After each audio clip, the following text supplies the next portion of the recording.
guys, welcome back to my channel. If you are watching this, which you are, it is officially November. That blows my mind. I seriously feel like Siri thinks I'm talking to her because I'm saying seriously. I seriously feel like we were just starting this year and now here we are somehow rolling up onto Christmas. Not sure how that happened. But in honor of the new month, I thought it would be fun to do a video on 4 things to do at the start of each new month. Really just to slow down. Like I said, life moves so fast and I think it can be easy to sometimes feel like it's sort of slipping through your fingers or that things are getting lost in the shuffle. At least I know I feel like that sometimes. And so I think it's really helpful to have a routine at the beginning of each month to sort of slow the cadence, stop, pause, reflect, and it really helps you to just feel like you're savoring the time and that it's not just slipping on by. These 4 things are things that I have done for a while now, sort of just without even thinking about it, but as I was setting aside time to do them at the start of this month, I thought, why not make a video on this? See if these things could potentially be helpful to anyone else. Also see if maybe some of you guys already do these things or if there's other things you do that you would want to share that could help to make the month even better. And so if you do have anything else, I would love to hear it down in the comments. I'm gonna be honest with you guys, none of these 4 things are especially groundbreaking. You've probably heard them before, especially the 4th thing. You're gonna hear it and probably think, duh, Casey. But to be honest, I sometimes forget to do it, at least in an intentional manner. And that's sort of the point with all of these things. Like none of them are things that we haven't heard before, but I think because they're so simple, we can sometimes forget to do them or even underestimate the impact they have because we think it's not gonna make a big difference if I don't do it. But it really does, and I have noticed such a big difference when I do these things. I feel like I'm walking into the month just with a clear focus and feeling like I'm on top of things, honestly. And so anytime you can feel that way in life, that's a win. Here are 4 things to do at the start of every month. The first thing is to write out a list of things you're praying for specifically for this month. This is something I started doing probably back in March, and the reason it came about is because, you know, I'm always praying for different things just generally throughout the day in the mornings. Sometimes I will write down things I'm praying for in a journal, but there were a couple things I was praying for a while that I felt like I was just seeing no movement in. But I was also praying for them very generally, just this big general prayer. And so I came up with the idea to instead break it up into action steps, right? Sort of like project management. So you've got this big end goal thing that you're praying for, but instead of just praying for that generally, breaking that up into action steps and saying, okay, here's the end goal, but here's the first step in that big general thing I'm praying for, and that's gonna be my focus, and that's what I'm gonna pray for this month. And so I started writing out specific prayers for each month.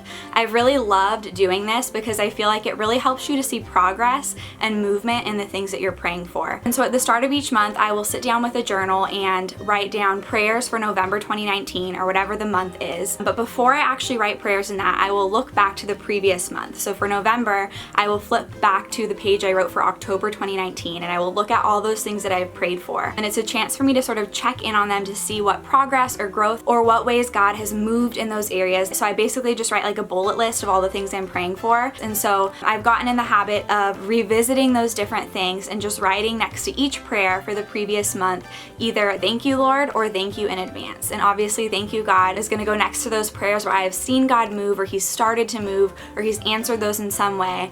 And then for the prayers that maybe I feel like I haven't seen any growth or it doesn't seem like God has answered yet, at least according to what I can see, I'm writing thank you in advance. In faith, knowing that God is going to answer that prayer, that it might not be the answer I want, it might not look the way that I expected it to look, but that God is going to answer. It'll either be a yes, a no, and maybe a wait, but God is going to respond to that prayer. I have just really loved this habit. Honestly, it has just become something that I really look forward to. It brings me a lot of joy just to see how God is moving, and then it also, I think, really builds my faith to be able to sit down with that new list of things that I'm praying for that month and write them out. And again, that's a chance to look at maybe these bigger things that you're praying for, these bigger things that you're hoping for in your life, and to really try to identify, okay, what is the first step in that? What is the first thing that needs to happen in order for this bigger, more general thing that I am praying for to happen? And to really set that as a prayer focus. And so I just really, really love this practice. I think that it helps you to realize growth that you may not have recognized just in the grind of day-to-day life. And it also helps you to set a fresh focus for the month ahead. The second thing is goals. goals. We all start out the year strong with those New Year's resolutions and these high hopes of all the things that we are going to set out to accomplish or the habits that we are going to form.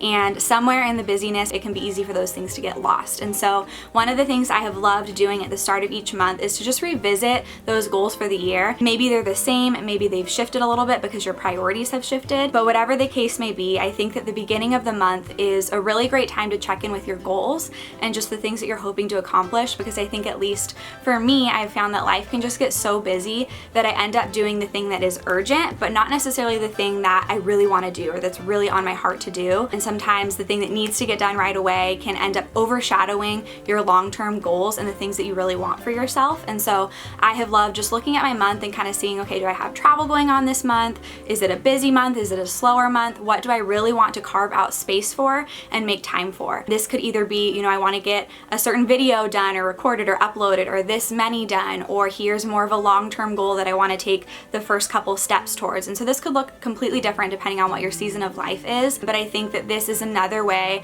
to help you feel like you're making movement in the things that really matter to you, because you're taking time to say, okay, I'm going to see how I can really make time to make progress for this month. And I sometimes will even put dates on the calendar. So if there's a big goal that I'm working toward and it requires a lot of work over different days, I will schedule 1 or 2 days in that month where I can really carve out time for it. And that could be maybe a couple hours after work on this day, or I'm carving out a Saturday for it, but really just making space for the things that matter to you. Number 3, budget. The one that nobody wants to talk about, but that is so necessary. At the start of each month, I like to sit down and take a look at the numbers. There are a couple things I will look at. First of all, I will look at yearly reoccurring charges. So every month you've got your normal charges, right? For me, right now it is my car payment, car insurance, phone, tithing, and of course allotting money for food, for groceries. I'm living at home right now, so rent is thankfully not a thing I have to worry about at the moment. So those are all the monthly charges that you know are coming every month. But on top of that, you've also got the yearly charges that only happen once a year. An example of this for me would be the Amazon Prime charge that I get once a year. Also, car registration happens once a year. And so there's certain things that are sporadically come up throughout the year. And I have learned from not paying attention to those things in the past that they sort of come at you like a surprise, and you think that you have X amount of money to be working with, and then all of a sudden you get your $300 car registration bill in the mail and you're like, well, there goes all of that. And so I have started keeping a spreadsheet where I keep track of both the monthly charges but also the yearly charges and what date those are going to come through on, so that when I'm starting the month I can look at it and see any surprise or hidden charges that are going to be coming my way, and I can plan accordingly. I will also do the same thing with my blog. There are a couple charges that happen monthly for my blog, a graphic design software, Lightroom to edit photos, and they're just really small, negligible charges that happen every month. But then there's also a couple yearly ones, same thing. So it'll be like website renewal, and then I think a couple other things. And so I just like to keep track of all those things so that there's no surprises. Another big thing I will look at in terms of budget are birthdays and gifts. A lot of my family's birthdays fall in the late spring, early summer, and so it's like April, May, June. But then a couple of my best friends are sporadically positioned throughout the rest of the year. But there's also things like bridal showers, baby showers. If you are a girl in your 20s, you go to these like every other weekend. And so I try to look at anything coming up on the calendar for that coming month that I am going to need to keep in mind as far as budget. Another thing to think about is Christmas. That is just around the corner, and so it's not something I'm really worrying about a ton for November, but I do sort of have it in the back of my mind that that's coming, that next month there's going to be a lot of different gifts to buy for Christmas. And so that's another thing I'll look at in terms of budget. Also just miscellaneous things. So for me, I get my hair done. I just got it done the other day, so it's a little bit brighter. I get it done about every other month, every 8 weeks, sometimes a little bit longer. The last time I had gotten it done before this was July, and I love getting it done. I just get some highlights, I get it trimmed every once in a while, and it is a thing I love doing, but it definitely costs a pretty little penny when I go, and so I just make sure to keep that in mind as far as budgeting, to see, is this a month that I'm getting my hair done, or maybe it's a month that I'm not. Checking in with your budget at the start of each month is also a chance to make sure that you're really prioritizing prioritizing making progress toward your financial goals. Maybe you are trying to pay off student loans. I know that that was me for a couple years after college. I thankfully paid them off last year. Maybe you're trying to pay off a car. That's me currently. November is hopefully, God willing, the month. Or maybe you're trying to save for a house or some sort of other big purchase. It's easy to lose sight of those bigger goals and to just sort of spend money on unnecessary things. But checking in with your budget is a way to make sure that you're taking steps toward the financial goals that matter to you. The last thing, number 4, and this is the one that I said I honestly sometimes forget to do, is to plan something fun. Yeah, that might sound really obvious. Like, of course you want to like have fun things that you're planning for the month. But for me, I am an Enneagram type 3. I love to achieve. I like to make progress toward my goals. If you can't tell, how often have I talked about that in this video? But I work full time. I do a 9-to-5 job, and I also on top of that do blogging and YouTube, and it is something I really, really love. And so for me, I can have a tendency to get so excited to use an entire Saturday working toward those side goals and just use up all my spare time toward those things that I forget to just stop and have fun. And that sounds so simple, and it's something that I have gotten a lot better about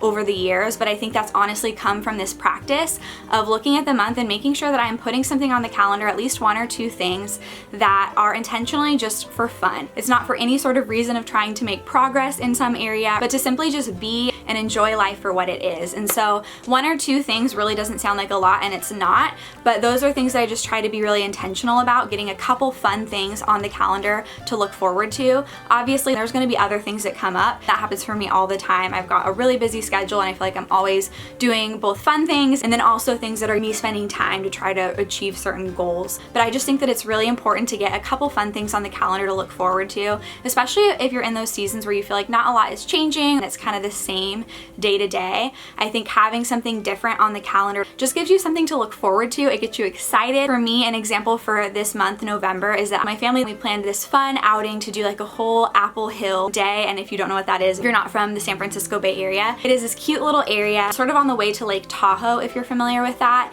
And they've got pumpkin patches, they've got apple picking, Christmas tree farms, and you go and they have like the apple cider donuts, and it's just a fun fall thing to do. So we're gonna be going there and spending a whole Apple Hill day as a family. So that is something that I put on the calendar for November as a day that is blocked off just for fun and time with family, and something that I'm really looking forward to. I'm also gonna be doing a photo shoot with some friends. It has been probably about 1.5 years now since I've taken any photos or had photos taken of me to use for my blog and Instagram. And so I'm gonna be meeting with some friends actually tonight, which is why I've got false eyelashes on, if you can tell. But we're gonna be taking photos and then going out to dinner and just hanging out. I also might be trying to plan a trip to go visit a friend. Not sure if that's gonna work out or not yet, but just a couple things on the calendar. But that being said, the order of these 4 things is there for a reason. I do my budget planning before I do my fun things planning, because then I kind of know what fun things I can do. Should they be more of like the free variety of fun things, or can I spend a little bit of extra money? So like for this photo shoot, I have been wanting to get updated photos for a while, but it just wasn't a priority financially. There were other things that I was more focused on. But this month it worked out. I had a little bit more space for that, and I had set aside some money for that. But yeah, I think it's really important to get a couple fun things on the calendar to look forward to, especially if you have just a really busy season at work or just a busy season in general with life. I think it's really good and important to have fun things to look forward to. And so those are my 4 tips of things to do at the start of each month. Again, writing a list of things you're praying for that month, revisiting your goals for the year, revisiting your budget, and then also planning a couple fun things. Like I said, I've been doing these things consistently for a while now, and I just really like the mentality it allows me to go into the new month with. Now I want to hear from you.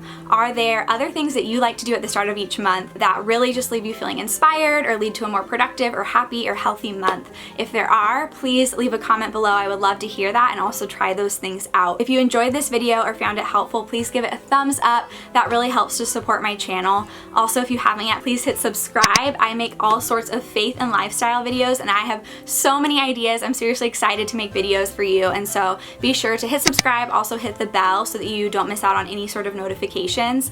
And yeah, leave me a comment letting me know what you think if you try out any of these different routines. I would love to hear that and to just chat with you down in the comments. But thank you so much for watching this video, and I'll see you next time. Bye!